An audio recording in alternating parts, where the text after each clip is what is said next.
కొన్ని డాట్స్ ఒకదానికొకటి లింకప్ చేస్తే ఒక పచ్చి నిజం తెలుస్తుంది. పాకిస్తాన్ ఇదివరకు ఎవరితో కలిసి తిరిగేది? చైనాతో. అకస్మాత్తుగా ఇప్పుడు ఎవరితో తిరుగుతోంది? అమెరికాతో. అమెరికా ఏం చేసింది?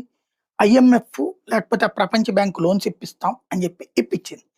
చైనా నుంచి యువతలకొచ్చేందుకు వాడికి భోజనాలు పెట్టింది 2, 3 సార్లు ఆసిఫ్ మునీర్. ఖతం అయిపోయింది. వీడు అలా కుక్కలాగా వెంటబడి తిరుగుతున్నాడు. చైనాని పక్కన పెట్టేశాడు. మొన్నటిదాకా సెపెక్కు, బొపెక్కు అన్నటువంటి వాడు కాస్త ఖతం అయిపోయింది. అది అమెరికా స్ట్రాటజీ. అమెరికా 10 పైసల ఖర్చుతో రూపాయి ప్రయోజనం పొందుతాయి. చైనా వాడు కోట్ల రూపాయల డబ్బులు ఇచ్చాడు. ఇవాళ ఆ చైనా వాడికి అత్యధికంగా అప్పు ఉన్నటువంటి దేశం ఏంటి? పాకిస్తాన్. పాకిస్తాన్ అత్యధికంగా అప్పు ఉంది ఎవరికి? చైనాకి.